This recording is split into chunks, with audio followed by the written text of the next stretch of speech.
नमस्कार दोस्तों, और फिर से चैनल पर स्वागत है। अगर आप यहाँ नए हैं तो सब्सक्राइब जरूर करें।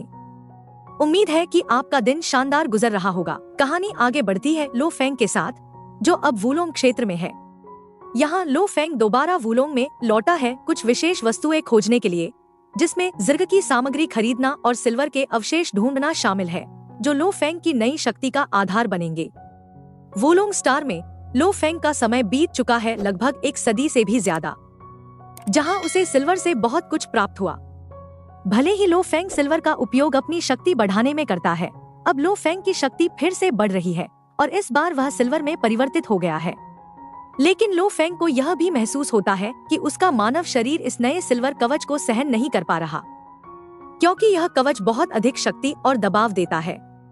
शरीर की कमजोरी के कारण लो फेंग को लगता है जैसे वह इस शक्ति से दब रहा है, और वह समझता है कि यह शक्ति उसके शरीर के अनुकूल नहीं है, इसलिए वह यह कवच किसी और को दे देता है। यह कवच जिसे दिया गया वह अब सोने से मढ़ा हुआ और साथ ही सिल्वर से संरक्षित हो गया, जिससे उसकी शक्ति में हजारों गुना वृद्धि हो गई, सेक्टर स्तर की शक्ति से कहीं अधिक। सोने से मढ़े हुए इस योद्धा की शक्ति अब टॉप लेवल सम्राटों के समान है, जैसे मास्टर ट्रुयान। यह वाकई आश्चर्यजनक है कि सिर्फ एक टॉप लेवल गोल्ड प्लेटेड योद्धा इतना शक्तिशाली बन सकता है। लेकिन याद रहे, मास्टर ट्रुयान को हराया भी जा सकता है। यदि बड़े पैमाने पर देखा जाए तो मास्टर ट्रुयान अब भी ज्यादा शक्तिशाली है, और बोनस के रूप में पोल मॉन्स्टर भी अपने रोबोटिक रूप में बहुत कूल दिखाई देता है। संक्षेप में, इसके बाद लो फेंग सीधे उस सैन्य स्थान पर गया जहां पवित्र युद्ध में भाग लेने के लिए सैनिकों को इकट्ठा किया जा रहा था। वहां लो फेंग एक ऐसे तारे में प्रवेश करता है जो मानव सभ्यता के 8 सबसे बड़े तारों में से एक है, क्योंकि वहां अभी थोड़ा समय था इंतजार करने का, क्योंकि प्रक्रिया चल रही थी और उच्च स्तर पर सैन्य अधिकारियों द्वारा एक सारांश तैयार किया जा रहा था, ताकि यह तय किया जा सके कि कौन कौन सदस्य सेना के साथ युद्ध में भाग लेंगे। युद्ध में प्रवेश से पहले सभी प्रतिभागियों का मूल्यांकन किया जाएगा और उनकी शक्ति को मापा जाएगा। यह मूल्यांकन इस आधार पर होगा कि उन्होंने वर्चुअल प्रदर्शन में क्या हासिल किया है। इस परीक्षण को 3 श्रेणियों में बांटा गया है। सबसे नीचे सामान्य, फिर सेक्टर जनरल और सबसे ऊंचा स्थान है जनरल। इसके बाद सभी को एक साथ आगे बढ़ने के लिए कहा गया, ताकि उनकी शक्ति की जांच की जाए और उन्हें रैंकिंग दी जा सके। कई लोगों ने अपनी शक्ति का प्रदर्शन किया और उन्हें सामान्य या एलीट के स्तर पर औसत मूल्यांकन मिला। संक्षेप में, लो फेंग ने अपनी शक्ति का मूल्यांकन करवाया और उसे सेक्टर जनरल की नौकरी मिली, जो कई लोगों के लिए चौंकाने वाला था कि लो फेंग इतनी ताकत से सीधे जनरल बन गया। फिर अन्य लोगों का भी मूल्यांकन हुआ और उनमें से एक व्यक्ति को भी जनरल का दर्जा मिला। वही व्यक्ति है रॉक, जिसे देखकर लो फेंग को दिलचस्पी हुई। रॉक भी लो फेंग की तरह शक्तिशाली था, लेकिन उसका स्वभाव अत्यंत विनम्र और सरल था, जिससे लो फेंग उसकी ओर आकर्षित हुआ। इस तरह रैंकिंग का छोटा सा सिलसिला पूरा हुआ, जिसमें 2 व्यक्ति लो फेंग और जुगारॉक जनरल बने, जबकि अन्य 61 को एलीट और 37 को सामान्य श्रेणी में रखा गया। इसके बाद सेना की ओर से घोषणा की गई कि इन सभी सैनिकों का युद्ध स्थान 7वें जोन में होगा। उन्हें 026 बैरक में तैनात किया जाएगा। यह सुनते ही बहुत से लोग चौंक गए, क्योंकि 7वां जोन बेहद खतरनाक माना जाता है। यह 11 युद्ध क्षेत्रों में से तीसरे में आता है, जहां मृत्यु दर 96% है। लेकिन फिर भी अधिकांश लोग नहीं डरे, क्योंकि उन्हें पता था कि जितना खतरनाक क्षेत्र होगा, उतना ही अधिक प्रभावशाली योगदान वे युद्ध में दे पाएंगे।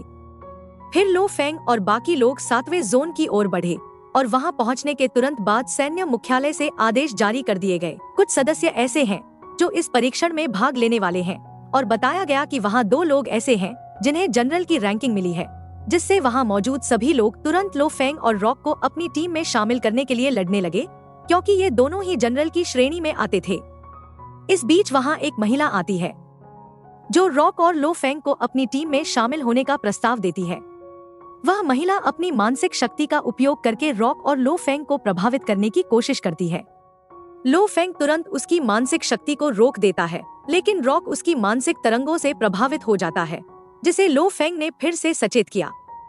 इसके बाद लो फेंग ने उस महिला से पूछा कि उनकी टीम ऐसा क्या विशेष दे सकती है जिससे वे दोनों उसकी टीम में शामिल होना चाहें। लेकिन उसी समय उस महिला की मानसिक शक्ति का प्रभाव अन्य लोगों पर भी पड़ता है, जिससे वहां मौजूद और लोग भी उसकी टीम का हिस्सा बनना चाहते हैं। उस महिला का नाम है डेमन गर्ल, या हम उसे याद रखने में आसानी के लिए भ्रम की रानी भी कह सकते हैं। इसके तुरंत बाद भ्रम की रानी जैसी ही एक और महिला वहां आती है, जिसका नाम है पोषण। वह रसायन विज्ञान के क्षेत्र में माहिर है और वह सिर्फ कुछ बालों के जरिए बड़े आकार के जानवरों को उत्पन्न करने की क्षमता रखती है। और वहीं हम देख सकते हैं कि टाइवू द्वारा नेतृत्व की गई टीम एक बहुत मजबूत टीम है, जिसमें पारिवारिक जैसी एकता दिखाई देती है। लो फेंग और रॉक को अपनी टीम में शामिल करने के लिए एक और प्रस्ताव दिया गया। वहां रॉक को तुरंत टाइवू की ओर से टीम में शामिल होने का निमंत्रण मिला, जबकि लो फेंग को भी यह प्रस्ताव मिला, क्योंकि लो फेंग देख सकता था कि टाइवू की टीम में कई प्रतिभाशाली लोग हैं और वे भविष्य में युद्ध भूमि पर मिशन के दौरान उसकी सहायता कर सकते हैं।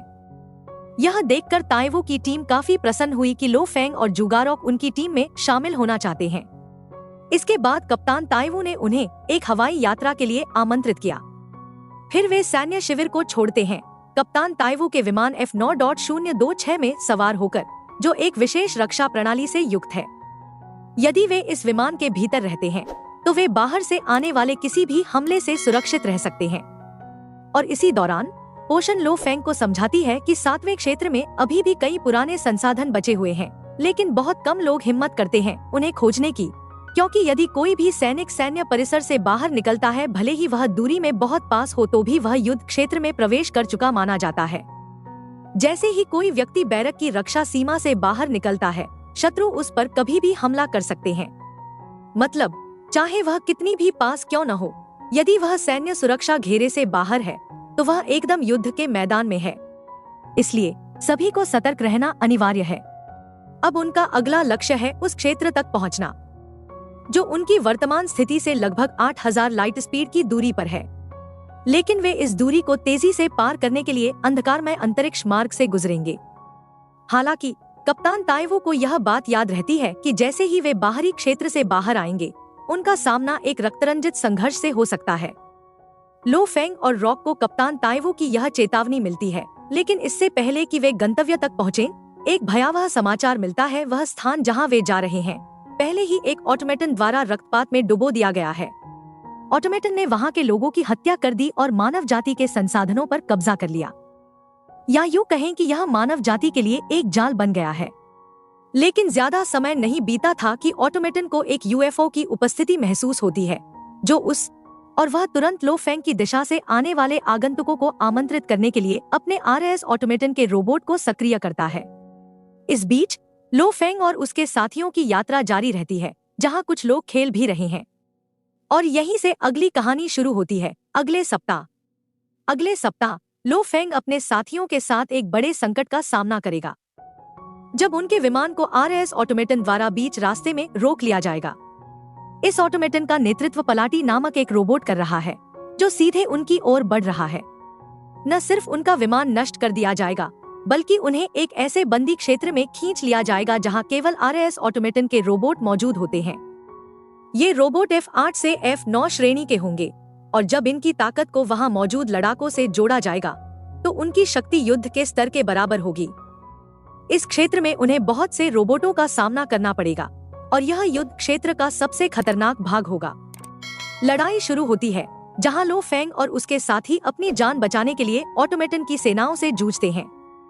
लेकिन समस्या यह है कि ऑटोमेटन की संख्या बहुत ज्यादा है और वे F श्रेणी की शक्तिशाली कवच से ढके हुए हैं, जो उन्हें लगभग अजेय बनाता है। इनसे निपटना बेहद कठिन होता है। लेकिन बाद में लो फेंग एक उम्मीद की किरण बनकर सामने आता है।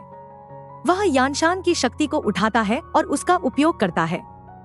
दुर्भाग्य से यह नौवा रूप इस प्रीव्यू में अभी दिखाई नहीं देता, लेकिन आने वाले एपिसोड में इसे दिखाया जाएगा।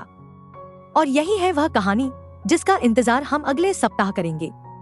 हमेशा की तरह मैं आपको याद दिलाना चाहता हूँ कि यह एक काल्पनिक थीम पर आधारित कहानी है, जो केवल मनोरंजन के लिए बनाई गई है। यह रचना केवल आपकी खुशी और रोमांच के लिए है। आप सभी का धन्यवाद कि आपने यह वीडियो अंत तक देखा। अगर आपको यह पसंद आया हो तो इसे लाइक करें, शेयर करें, सब्सक्राइब करें और अगले वीडियो में फिर मिलते हैं। तब तक के लिए सी यू।